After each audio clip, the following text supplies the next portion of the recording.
will be on the trustees page in just a minute. All right, so we're recording and live on Facebook at the moment, and Don is sharing the link with Brendan. Sue, are you okay? You ready?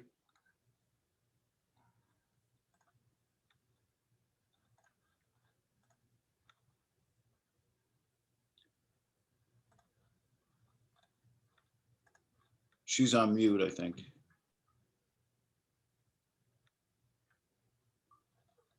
All right, am I waiting for, Hi, sorry, Frank. All right, yeah, Sue's here. So at the moment, we're waiting to hear from Don that the link is live, that we're live on the library's website on the trustee page. Okay, I'm sorry. I'm dealing with my new computer and I couldn't get it to go to the meeting, so I'm on my iPad. So are you good for taking notes, or do you need assistance from Janet?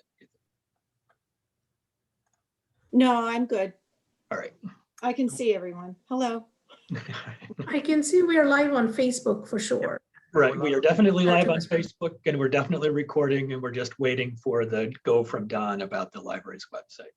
And it is now on the library's website as well. So, all right, so it looks like we're good to go there, Frank. okay, with no further ado, good afternoon, everybody. This is a regular meeting of the Saratoga Springs Public Library Board of Trustees. It's April 12th, 2021. The first order of business is the approval of the meeting minutes from the last meeting.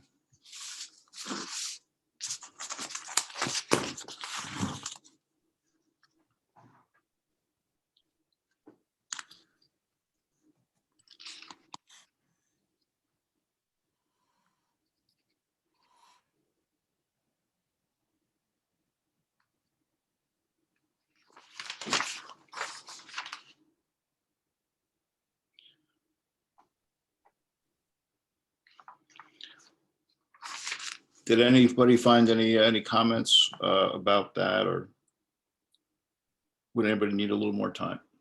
I would move approval. Do I have a second? I second that. All in favor? Aye. Hi. Any opposed? Motion carries. The next is the expenditures. There's the March prepaids. That's check 68721 to 68724, totaling $1,126.16. There's the April warrants. Check 68727 to 68811, totaling $130,597.23. There's also a supplemental April warrants. That one check. It looks like one check, 68812 for $39.48. I make a motion to approve. I second that. All in favor? Aye. Aye. Any opposed? Motion carries. The next is the approval of the financial reports. The March prepaids, that would include the March prepaids and April's warrant summary sheet, which we just did, the budget report and the income report. I would ask you to take an opportunity to look at the budget report.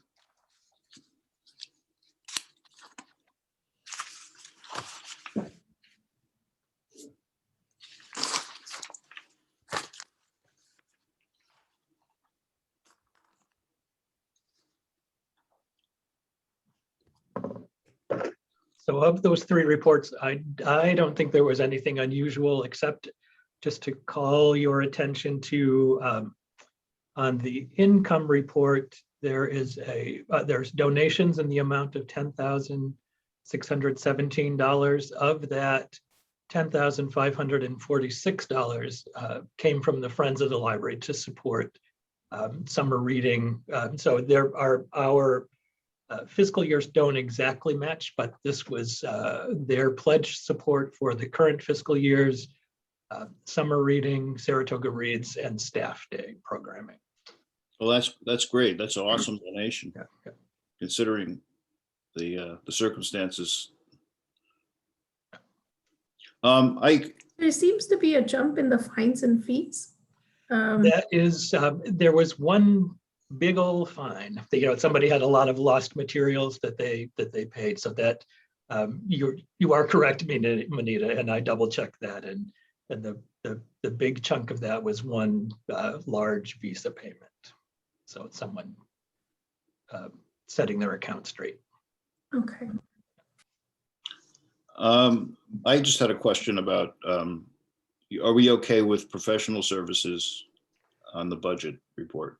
We are. That's the kind of there's still a balance of about $8,000 in there. We've added more funds to it over the course of the year. I think the last remaining thing for the fiscal year, we may have some closeout costs with the consultants for strategic planning. So we'll go back to the contract with them and see, but I think we're on a pretty good path there. And Eric, I didn't know if you had anything that stood out to you in the budget report. It depends somewhat where legal fees will lie to for the rest of the year, but I mean, I don't think any action is needed yet as of now.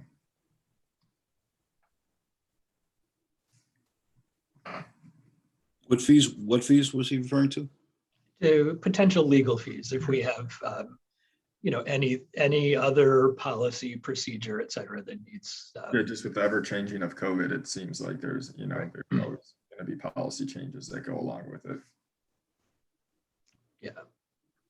I think for the moment, as we're winding down the fiscal year, I think, that is definitely something that we'll want to keep an eye on. But I think we're pretty good for now.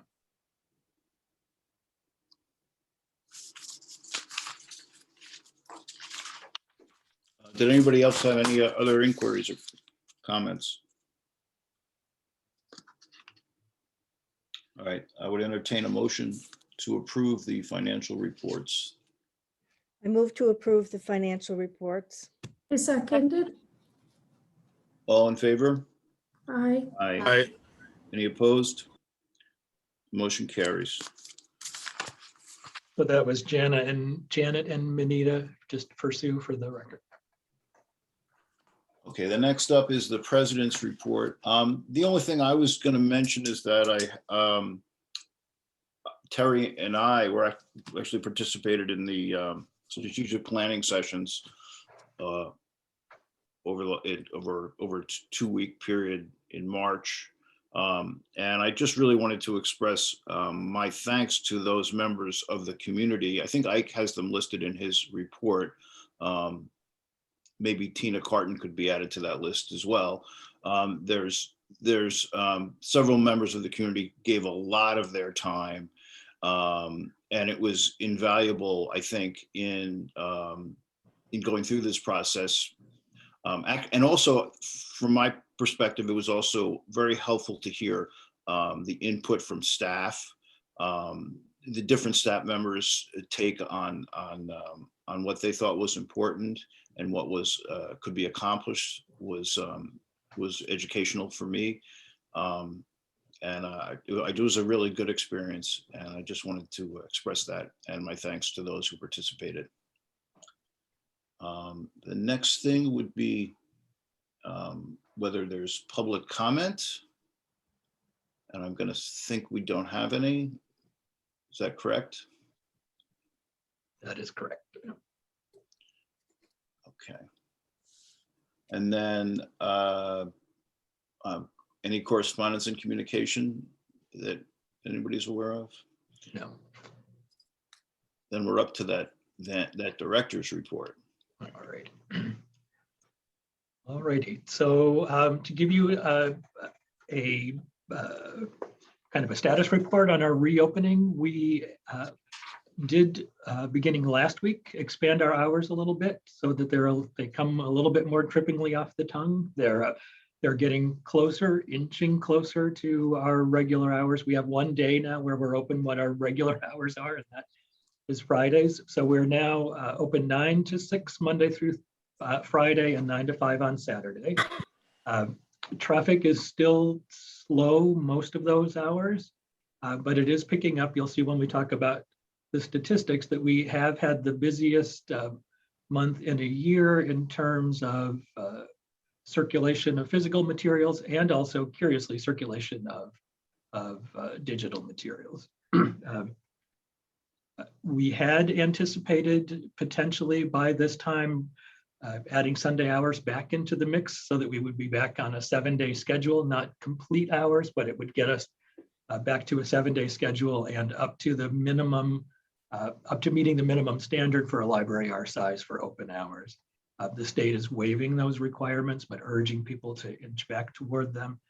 We have decided for now to put the brakes on that notion for the next couple weeks. We will aim for May to see how it goes. What we're anticipating is that as we see the numbers creep back up,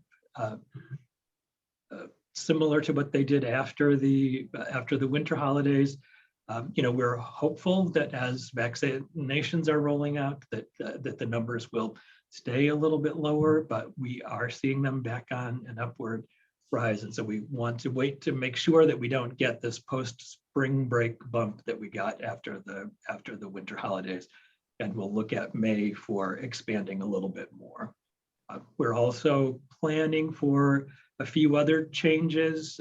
If the numbers stay, come down, if they stay steady, we'll add that 7th day of the week back in. If they come down, we'll look at adding in some indoor seating to the mix if we see a sustained period of below 2% positivity rate.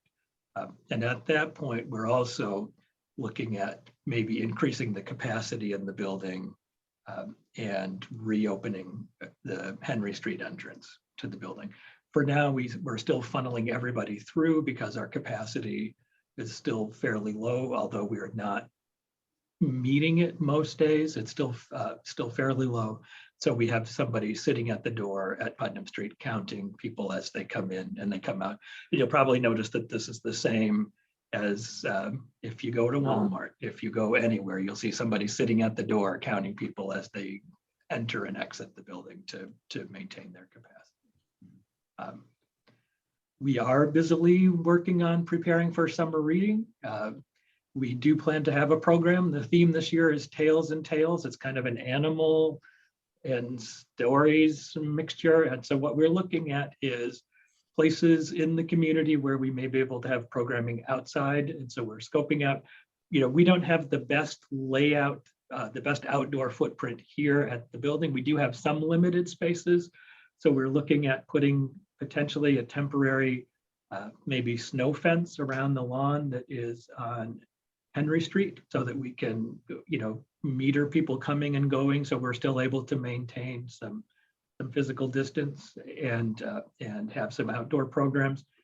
We are also looking at doing some programs in Congress Park, potentially in the State Park. And we've reached out and have gotten a positive response, but not an official response yet from Sal's to make use of some lawn space that they have. They have a facility that is on Whitney Place, sort of next door to the Presbyterian New England Congregational Church and across from the Bachelor Mansion, which might be, it's not on a heavily trafficked street, but there may be an opportunity for us to use some of their outdoor space there to be able to, kind of control the number of people that are in the space at the time, sharing air, et cetera.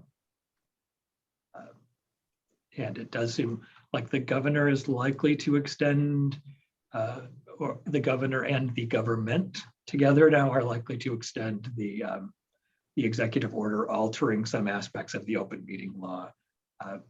They have done for this month. Now they used to do it on a monthly basis. Now it looks like they're upping that to a bi-weekly basis. So it is seeming like there is more of a push to get people back toward meeting together in person. I don't know if there were any questions about the reopening status. There's strategic planning. Frank talked about it, and it is the case, thank you for mentioning Tina Carton. And if you ask anybody on the staff here, I always bemoan the fact that the moment I start naming names, I inevitably leave somebody out. And, and Tina is somebody who contributed greatly to the process. And I would echo Frank's gratitude to all of the staff and the community members and the trustees who participated in the process so far. Late in the evening on Friday, I got the first initial draft of a plan, which I sent to the trustees and the library's leadership team this afternoon. I think it is, we can talk about it a little bit as we get to that point in the agenda, but it has been a fairly lengthy and I think comprehensive process so far with, particularly given, our current status or our status for the last year or so with not being able to meet in person to have these conversations. But I think that the consultants came up with a great workaround, both with the gathering input from the community and from this final group that participated in these two retreat processes. So thanks to everyone. And I think that we'll very likely before long be asking for a special meeting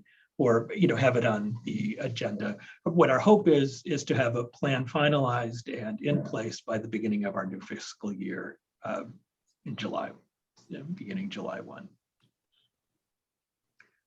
So I don't know if at this point there are questions about the strategic planning, but I think we're in a good place to be able to have the plan approved and ready to begin our work on it for July 1st. Our senior account clerk, as you know, for many months, Carmen was, or for several weeks, for a prolonged period, Carmen was absent because of a health-related issue.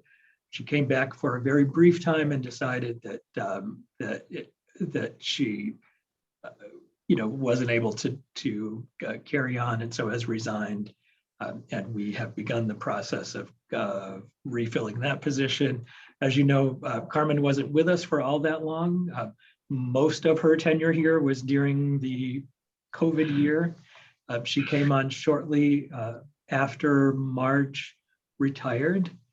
When Marge retired, we peeled off several aspects of that position and doled them out to various other positions in the library. What we've come to the conclusion now is that many of those pieces, it makes more sense to reunite them and make that a position, revert that back to a full-time position.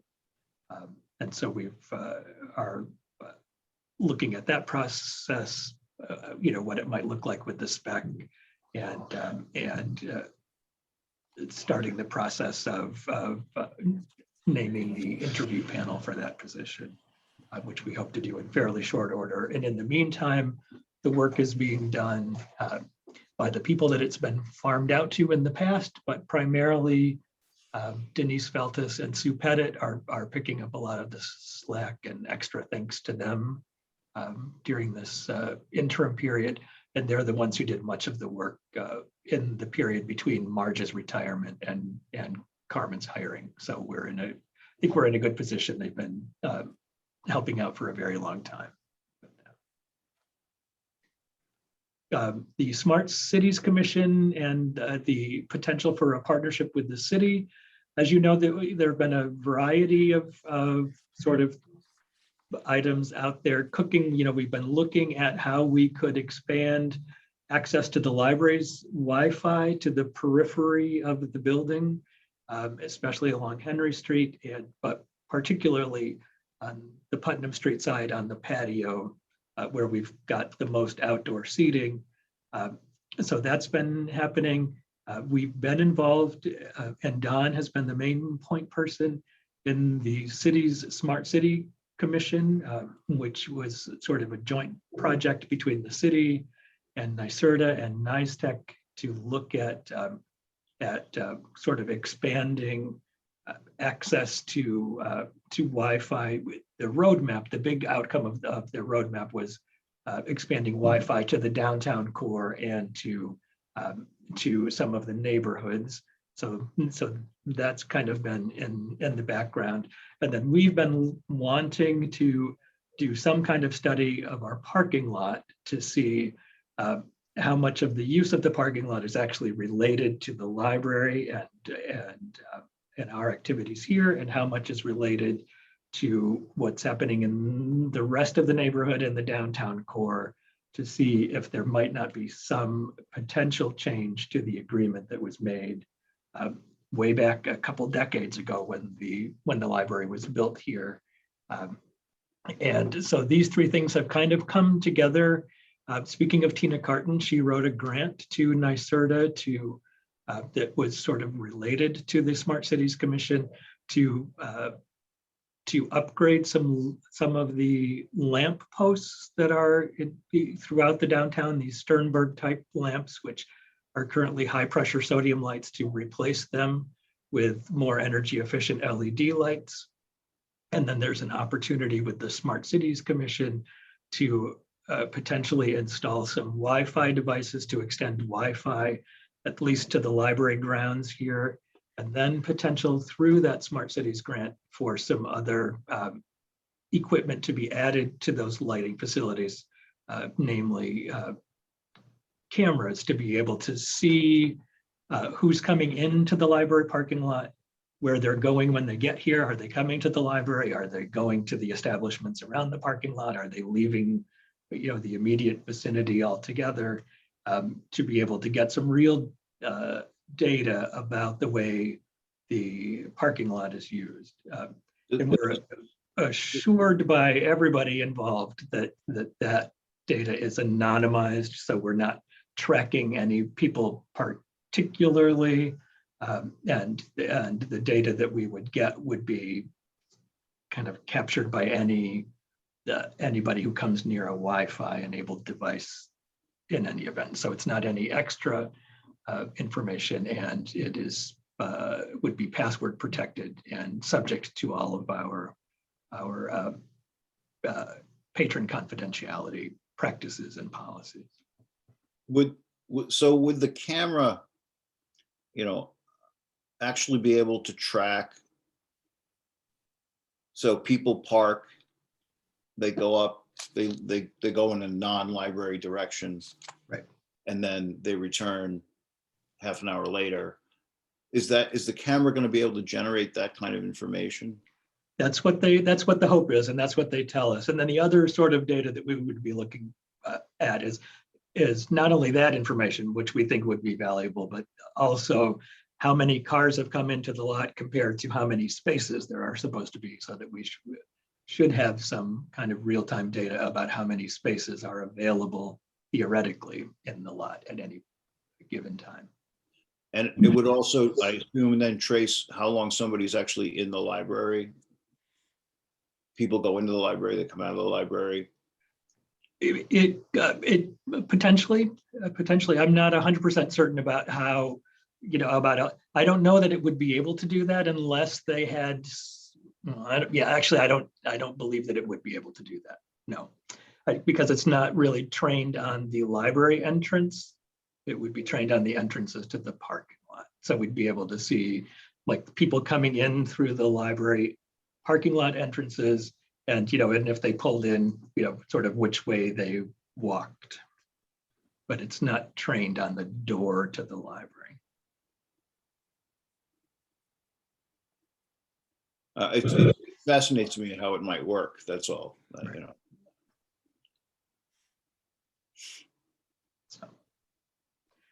And you said there's people. Some people might have privacy concerns, but you think that that's not going to be an issue. That's correct. That's what they're reassuring us at this point. And because it's a pilot project through this grant that Tina Carton received from the city, it's really a pilot project. And what they anticipate is that the grant will be able to purchase the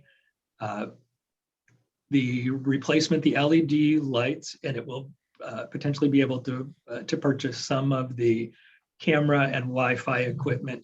There might be some other upgrades that need to be, or that will want to be made to those lighting fixtures. They have what are known as acorn kind of shaped caps on them. And we may want to think about replacing those. And the ones we're looking at are the ones that are on library property. And so it really would be a partnership between the city and the library, because they're looking at working with us to replace the fixtures inside the library parking lot rather than the ones that are on through this grant that are on the city property. So And- we might have a financial outlay in connection with this upgrade.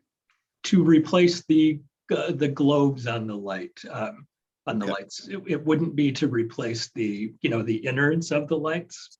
And there may also be some potential for partnering with the library if any of this requires an electrician to be able to work with the city electric. And who owns the information generated by the cameras? So this is something that we'll have to come to agreement on. It seems as if during the pilot part of the pilot project that the data, or depending on how the data is generated, that the data might be owned by the city during the pilot. Once the pilot ends, they would transfer the ownership of both the equipment and the data to the library. Okay. And is there going to be a written agreement prior to entering into the pilot portion of it? Absolutely, yes. I mean, there's a lot to be ironed out here in terms, because there's a lot of equipment that we're talking about, and and these other issues around, as you mentioned, who owns the data, who has the right to access it, et cetera, that we would need to have a written understanding of before any of the work really begins.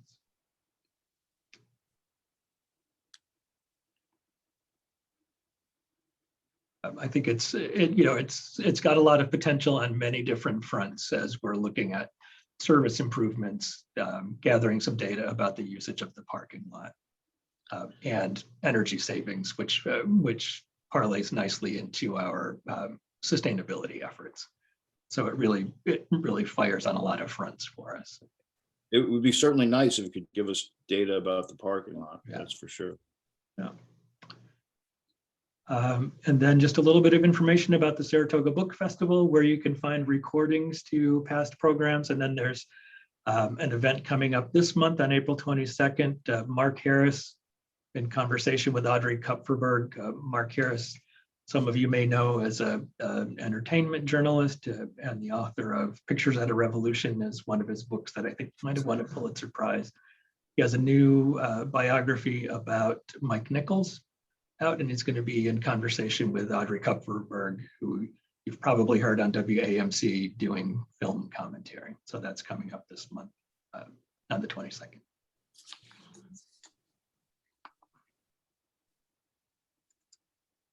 So I don't know if there are any questions about anything in the report there. Did you mention about a mechanical improvements project? Oh, I'm sorry. So it is there in the report. We, as you know, we've got one final phase of our multi-year, multi-phase mechanical improvements, mechanical upgrades project, and this is replacing the heat recovery and energy recovery units. It's, as you very likely know, if you've tried to do anything like this, it's very hard to pin down contractors and architects and to get any kind of timing. We have reached out to the architects about the timing to get an invitation to bid out. What we would dearly love to do is get this last bit of work done before the end of the fiscal year and potentially before the cooling season ramps up. And we were not able to do that before this meeting, and the invitation to bid has not gone out, but once it goes out, it will be out for a few weeks.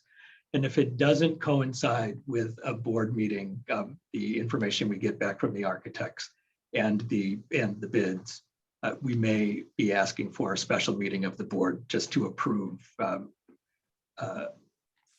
bid and to approve some work. But it's seeming more likely at this point that it may coincide with the May regular board meeting. Okay. Thank you. You're welcome. And then with the use statistics, we're kind of easing back into, we're trying to find a happy medium between the gigantic 100-page report that you got before and some meaningful statistics here. But just to let you know, I pulled out some highlights here. We circulated about, closing in on 38,000 items in the month of March, which is the most that we've circulated since last March. So people are finding their way to us and checking things out. Still not as much as they were pre-pandemic, of course, but we're getting back to some kind of new normal. Digital materials, again, as I mentioned, this is the most digital materials that we've circulated in the last year or so, which is a little bit of a surprise. What I did discover looking at it is that it's the most audio materials that we've circulated, digital audio materials in the last year. And I think an explanation for that may be people borrow audio materials when they're traveling. And so does seem to be the case now that people might have checked out audio materials before they got in their cars to drive somewhere for spring break potential.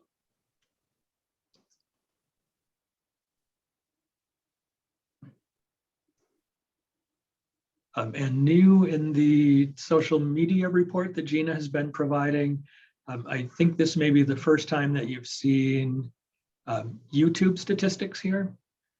So during the month of April, we had about 1.7 thousand views of all of the various programs that are now on our YouTube channel. Nearly 88 hours of watching of library programs on the YouTube channel. And the other things, you'll see that there are some, we're well over 4,000 fans and followers now on our Facebook page.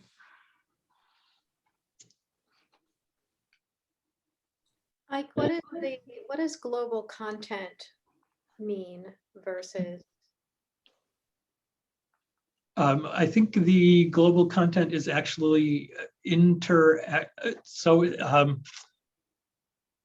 so global content is the number of items that have been posted, and then the kind of the reach beyond there. And you know what, Katie, I have to admit that I'm not 100% sure. So if it sounds like I'm making things up, I may be, but that's it. But just so you know, that's it. That's the way I'm interpreting this. Okay. I haven't had a chance to touch base with Gina to know exactly what that means. And that is a new statistic that she's provided this month as well from the manager that she's using. Well, it sounds. Okay, all right.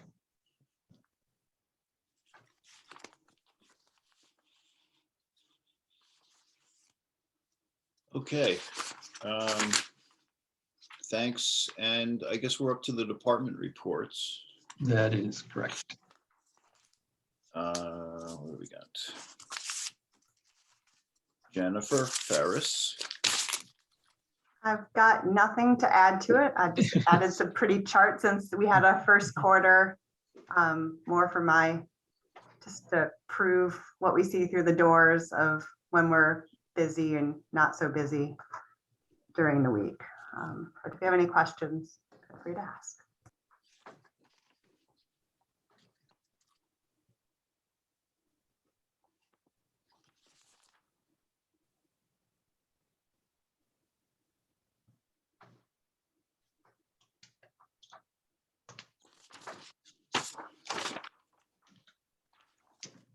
Okay, Laura, is Laura here?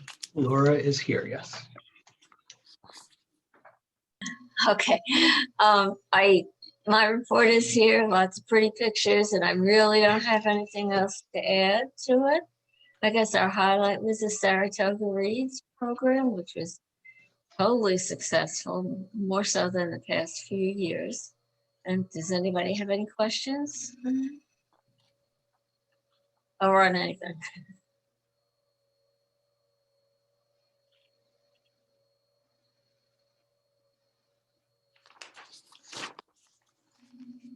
If nobody has any questions, then we're going to move on to adult services. Thank you, Laura. Jen? Hi. Well, I just want to say I love the tree image in the story in the children's room, along with the book for Saratoga Reads. That was pretty cool. And And that was the first time I'd seen how many engagements there were on our YouTube channels too. And that was pretty awesome, I thought, to see that we reached that many people. So thank you to Ike and Gina for including that, because that was really neat. I really don't have a lot either. We're just kind of plugging away with our programs and our desk hours. As Jen or somebody I think Ike mentioned, it's been a little slow. We go through times when the hour on the desk goes by really fast and we're engaged with people. And then there's times when it's like one person in an hour that we've encountered. So it's definitely kind of has some dips in to the service. But other than that, yeah, we're just kind of plugging along with virtual programs as much as we can and getting ready for summer. And don't think there was anything I was going to mention, although I don't know if Ike was going to mention this too, but we received word from Saratoga Arts that we both got grants that we're very excited about. So I've been working with Julie from Create Community Studios to do a Start a Conversation Art for Social Change project during this coming year. And we got our full 5,000 from Saratoga Arts grants. So we're excited to start that project. And I don't know if Ike wants to mention his, but that's really all that's new. Well, congratulations. That's great. Thank you. Exciting. That's great. Yeah, that is great. And, and the other one is not really mine, but there is a $5,000 grant that is going to go to the book festival for the festival that we hope to have in person in May. And that is actually going to go through the Friends, which is the fiscal agent for the book festival. So, and I did want to say thank you for mentioning that, Jen. If you are in need of an uplift moment, if you stop into the children's room and have a look at the wish tree that is on display there, which is an outgrowth of the Saratoga Reads Junior companion read. So children who participated in the junior companion program wrote down their wishes for themselves, for the community, et cetera, leaves which have been strung up and hung on a tree, one of the trees down in the children's room. So it's definitely worth a visit down there. Yeah, and I don't have anything else really for adult, unless there's any questions for us. Everything's going okay then. Trucking along. Okay. Thank you. Thank you.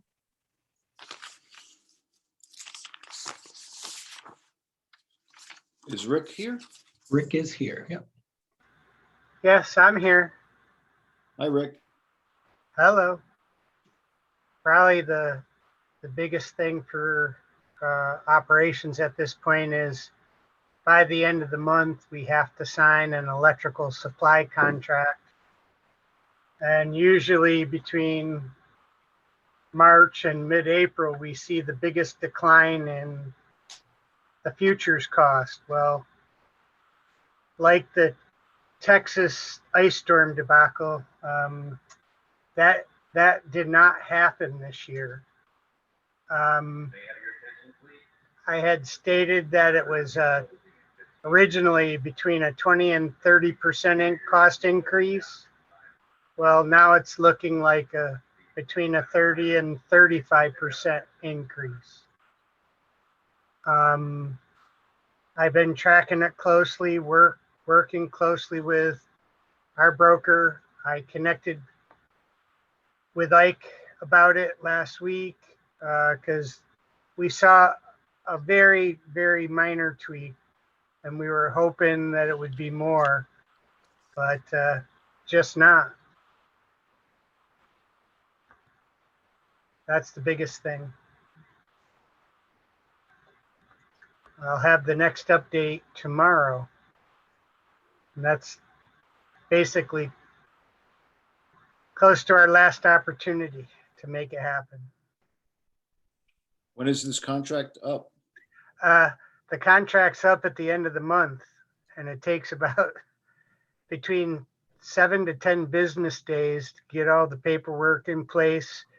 If we change suppliers, they have to have everything, all your I's dotted and T's crossed and connected with National Grid to make this stuff work.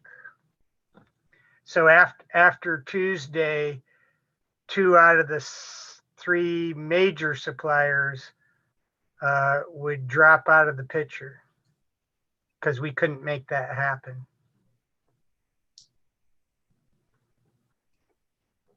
And all these contracts, are they structured like for contingencies then to go up and down depending on market conditions?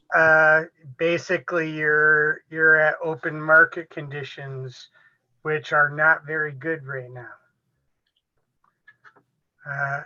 If you've heard about those $7,000 residential electric bills, can you imagine what the commercial bill would be? It's just it's a scary time out there to be without a contract because the volatility is extreme. I've never seen, these projections go that high out so far. And a lot of that is because of the changing conditions with gas and oil costs and, infrastructure cost and government legislation costs. They're figuring a very large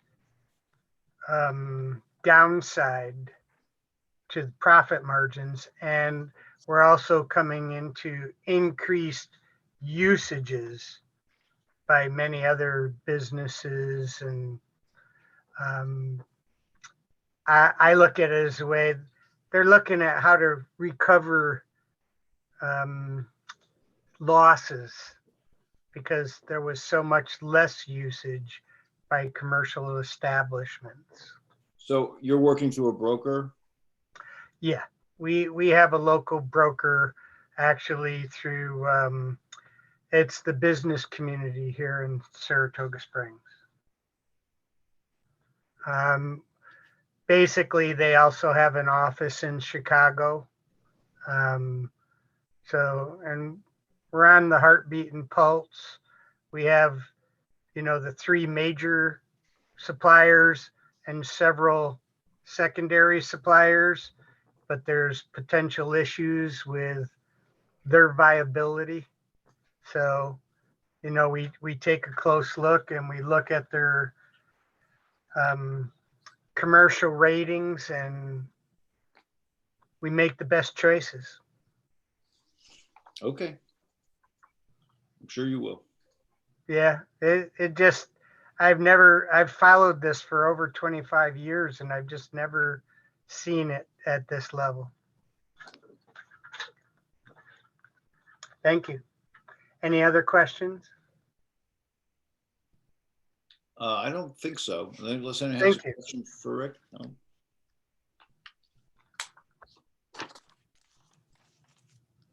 Tara? Hi there. My report has a few action required items of the board. The first is, and Ike, if you could scroll that down a little bit. There we go. Oh, back up a little bit. Thank you.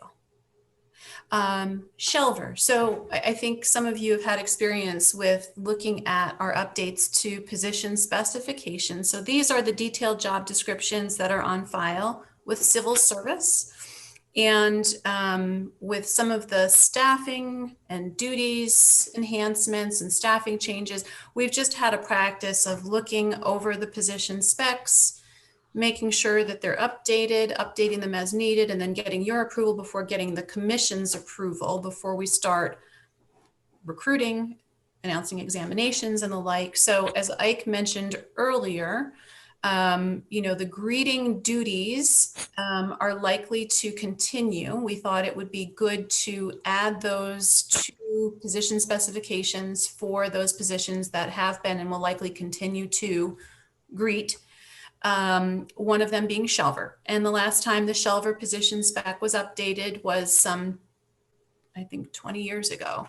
So we're looking to make some updates and we're starting with this one since we are likely to be looking to hire an additional shelver to help us not only with shelving, but also with greeting duties.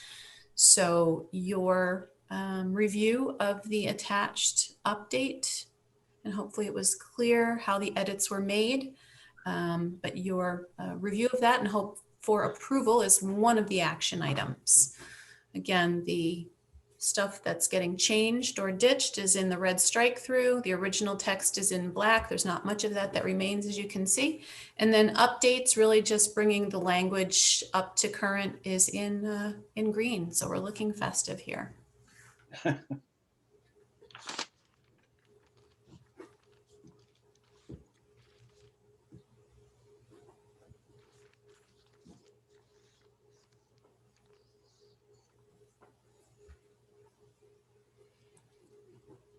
Some of the things that are being added to position specs overall, because you're going to now see more of them in future meetings, and I'll try not to inundate you, but we're trying to add a little bit more content to these, specific also to the physical or what's known as work context requirements, since a lot of our jobs have some physical aspects to them, exposure to the elements and the like. So you'll find that whole sections have been added that were absent previously. Does anybody have any questions about updating the shelver position? The description? If not, I would entertain a motion to adopt the new description of the shelver position. I move to adopt the new library shelver position description. I second it. All in favor? Aye. Any opposed? None. That motion carries. Super, thank you. And then Ike, I'm sorry, would you mind just scrolling up? I don't remember if there's something else on the second page there that needed to be covered, and I'm looking at the version that you're sharing. There was something about a handbook update. Oh, yes, that's right. Well, first, I'd like to mention how amazingly our staff are doing with getting vaccinated. I think so I wrote this report a few days prior to now, and I'm sorry if I'm a little punchy. I got my second shot today and my head is swimming. I feel like my head's going to hit the keyboard any second now, so please bear with. Anyhow, yeah, we're doing fantastic. I think we're close to 65% of our staff, which I think is double the statewide average. And I think we're also doing better than the county. So we're doing amazingly with that. So kudos to all of our staff that have stepped up and gotten vaccinated. Really, our library staff became eligible back on St. Patrick's Day, and it's been a mad dash since then. So that's been fantastic. Anyway, the COVID-19 leave that you all had been so gracious as to approve some months ago has now kind of been replaced by the state mandated leave, which the version of the bill that worked its way to final approval ended up being a total of 8 hours, so 4 hours per shot, as opposed to the 4 hours total, 2 hours per shot. So the vaccination leave language does need to be updated at this point.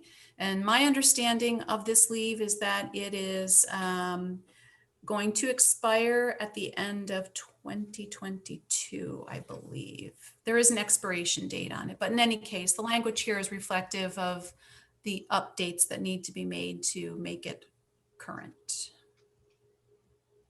So looking for approval for that. Do I have a motion to approve the update to the I vaccine? make a motion to approve the dates. I second that. And Okay, the motion is to approve the vaccination policy. It's a handbook update. All in favor? Aye. Any opposed? That motion carries. Tara, there was something in here about the FFCRA coverage. thank you. I know that there was a third thing.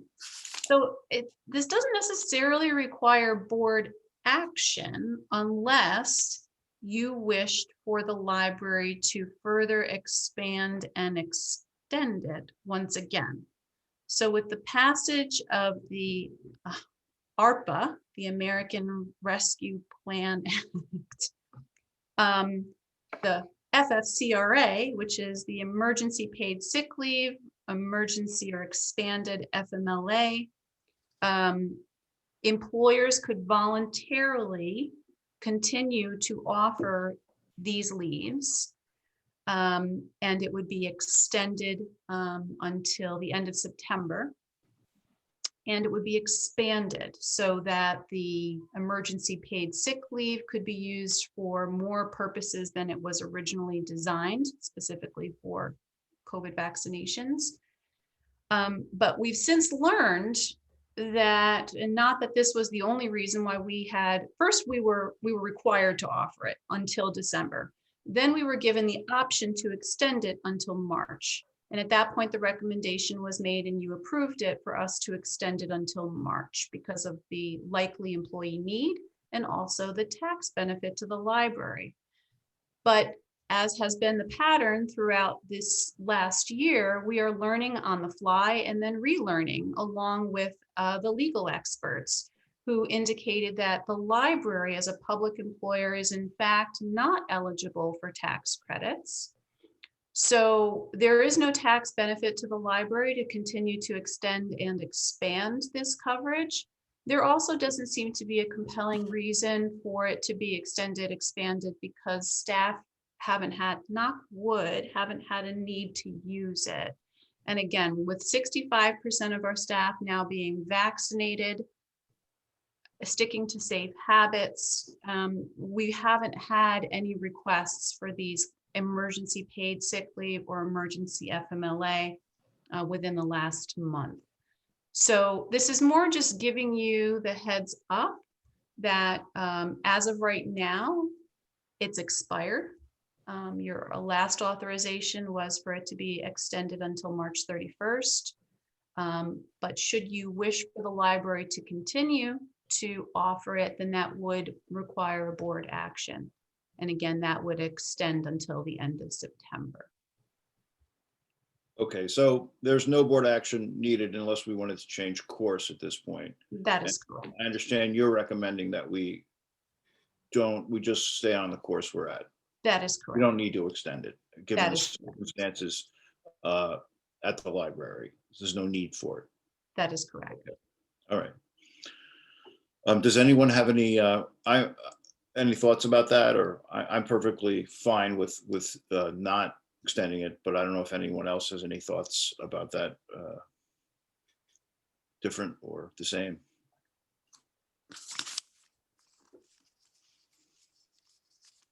Well, if there are none, then I think we'll just stick with the policy that we put in place and we're not going to extend it. Great. Thank you. Okay. Where are we? Special committee reports. I'm not aware of any committee reports.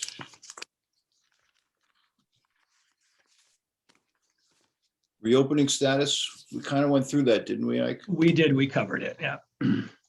Then we're up to the library budget. And All right, and this is similar to something that you've seen before. The board has not approved a budget for us yet for the upcoming fiscal year, but based on some feedback that I got from you, I did go back and some of the conversation you've heard here already this morning or this evening, I'm sorry. There are a couple changes, very slight changes. What we're looking at is what is in this current proposal is still a flat growth budget. So it would be a zero growth budget with no change in the tax levy. What the changes are from the last time you've seen this, based on what you've just heard from Rick, is there's a pretty significant increase in this latest draft year in the electricity. And as Rick has mentioned, that our contract expires at the end of this month, and so far it's looking like there is not any chance that we're going to be able to remain flat. There's going to be a pretty significant increase in the need for expenditures on electricity. So that's the major change. And then the other change here, actually, because of our status from last year, positions left unfilled, and while we're in this COVID situation, I don't think it will result in any change in the budget, but what we've added here, what we're proposing at this point, and based on conversations with a few of you and some feedback from the staff, we had originally proposed no change in salaries for the upcoming fiscal year, but what we're proposing at this point is a minimal 1.2% cost of living allowance increase, and that 1.2% is based on the Northeast Urban Consumer Price Index. That's where that 1.2% comes from. And the reason there's no change in the overall number there is, as I mentioned, that we had some positions that went unfilled and that will likely go unfilled for a large part of this year as well. So that's the change there. And what I think while it won't result in any change in the tax budget, what it will result in is a slight increase here in use of our cash reserve, our cash on hand, which is we're actually in a great position in that regard because of some economies that we've had over the last year with buying fewer materials, fewer, less of just about everything with being open fewer hours. So those are the major changes there. And I don't know if you're ready at this point to take an action to approve this budget so that we can start getting the word out to the community. I would like to. I don't know. Does anyone else on the board have a thought about whether or not this is approvable this evening?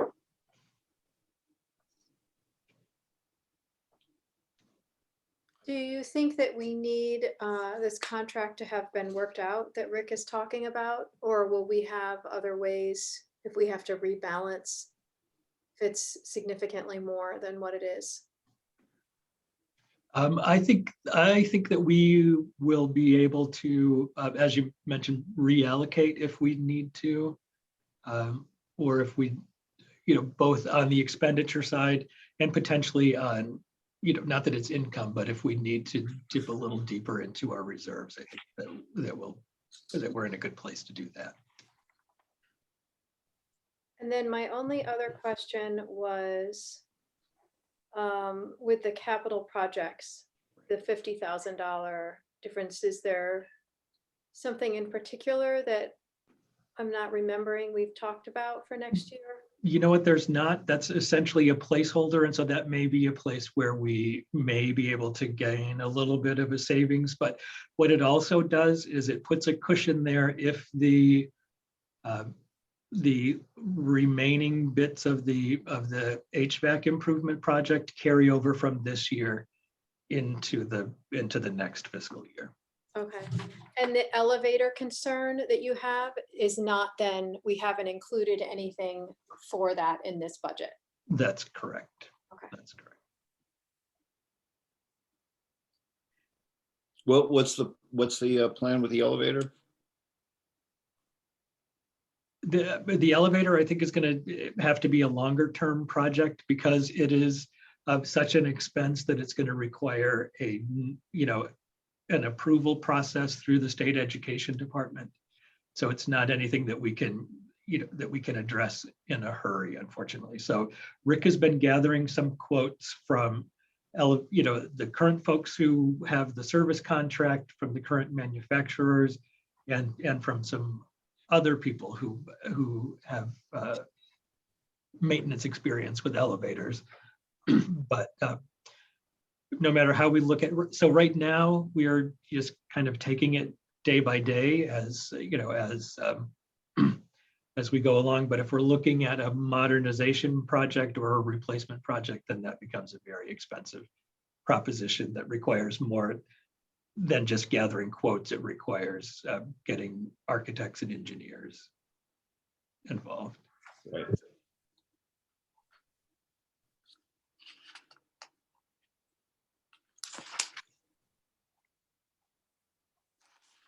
Well, if there's no other inquiries at this time, I would entertain a motion to approve this budget.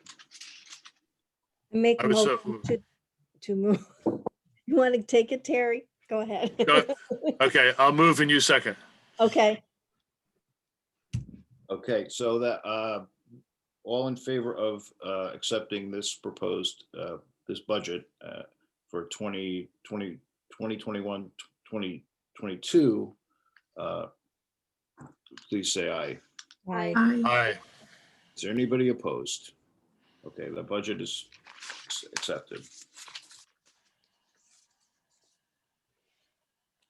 And then next is just a revision to the calendar here. And I think from what you've last seen, the big revision is that we name Sue Pettit as the recipient of petitions, et cetera, rather than Carmen.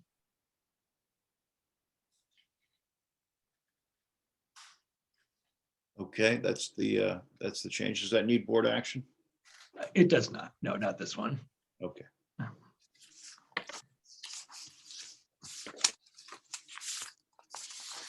Strategic planning, we talked about a little bit already. I did put a few excerpts here from the document that we received from the consultants. I don't know how much time we wanted to devote to this today. And I don't know if Frank or Terry wanted to say anything more about the experience that we had going through this. I don't know.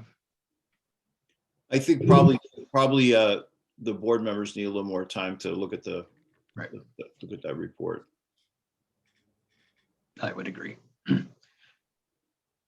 Could you give us some guidance on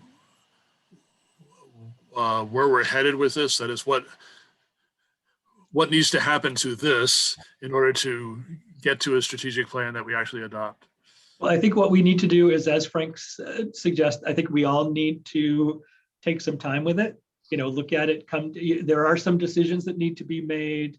For example, in this revision that they're proposing to the mission, vision, and values, I think we're probably pretty good with the mission and the values based on our experience in those retreat sessions. Where we might want to make a decision is, do we want to change, or how much of a change do we want to make to the vision statement? So, and then those things will need to be approved by the board, as will the whole plan. So I think that we'll probably want to have some time with the consultants together to kind of review the process, and potentially in a special meeting of the board, I think, to review the process, see if there are any tweaks we want to make to the plan as it's proposed here, which will then want to be approved by the board. And this is a high level plan, and what it doesn't get into is like the nitty gritty work plan stuff, which I think will be something that we as staff will approve each year annually as we're trying to work our way toward the goals and the focuses here. But I think the higher level of the plan will want board approval. Thank you. You're welcome.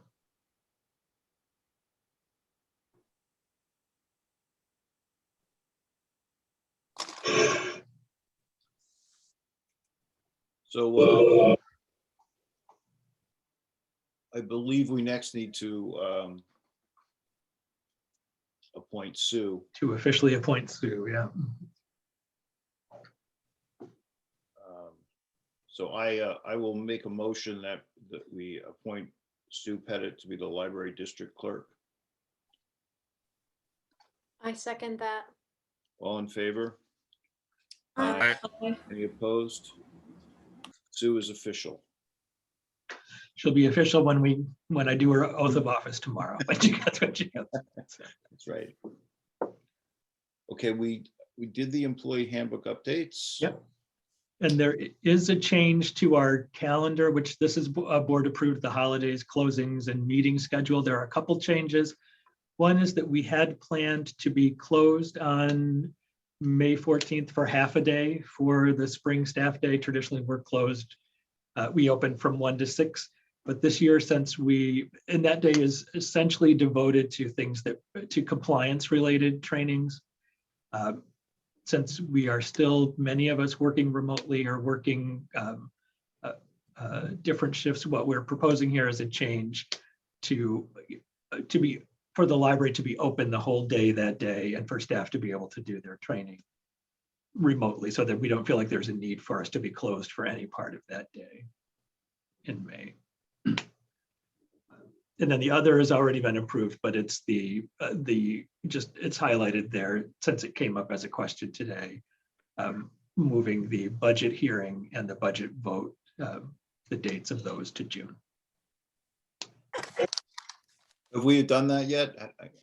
We have done that, but it wouldn't hurt to just approve the revised schedule in its entirety, I think. All right. I move that we adopt this revised schedule with the changes. I second. All in favor? Aye. Any opposed? All right, that's adopted. That's the revised schedule is adopted. May I ask a question, please? Sure. On that schedule, didn't the state and you agree that Juneteenth was being added this year? We had that discussion. I don't know that we have not made any official decisions about it. I thought we were planning on adding Juneteenth. I No, I think thought we did make that decision. Was there action? I know that there was, that I what think happened- we're waiting for the state. Weren't we waiting for the state, Frank? and the state has done. we were waiting to see what the state did. And I believe also Terry had suggested in the meantime, we would look at our own policies. So I think it's something that we should probably be considering. I'd like to see what other libraries are doing. I'm sure, Ike, there's probably different kinds of holidays. Some would be working, some not.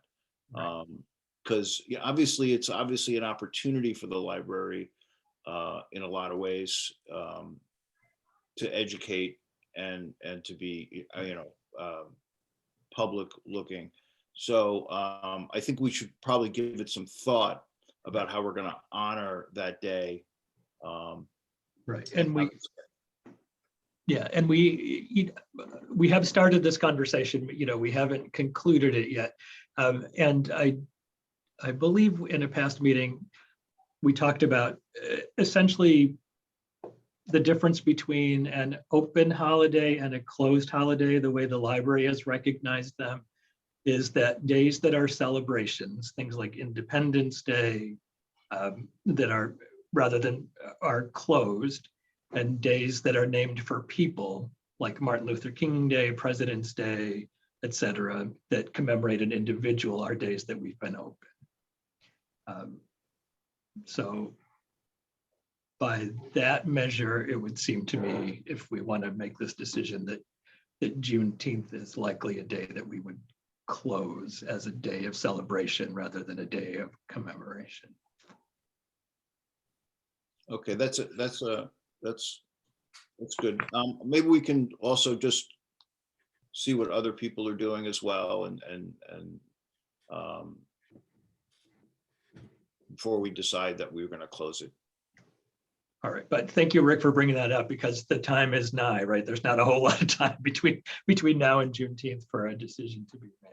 So. All right. And if anybody has any ideas about that, please raise them to Ike or myself about how that should go. How you see that going. And the last thing is the automation agreement, the joint automation agreement.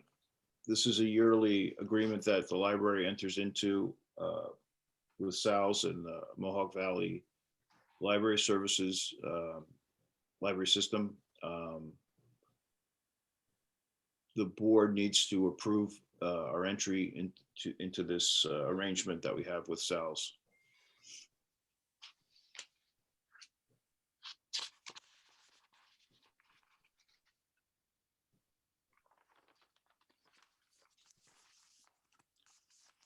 As I understand it, this is a renewal of something that's ongoing. Yes, yes, ongoing for decades even. Yeah, so. An automation project. So, right, and so this is the agreement, we as a member of SALS, all of the members of both systems enter into this agreement to share data in the library catalog, to share a delivery system. And in return, we agree to abide by policies set up by the jointly by the two library systems. I would move to approve. Second. All in favor? Aye. Aye. Any opposed? Motion carries. All right, so we're gonna once again join the automation projects. I think that's the last piece of business, Ike. Is that? That you? was, yeah. Okay, I just want to reiterate, if anybody has ideas about June 19th, to please communicate them to Ike or myself. That said, thank you all. Good evening. Aye. Good night, everyone. Thanks.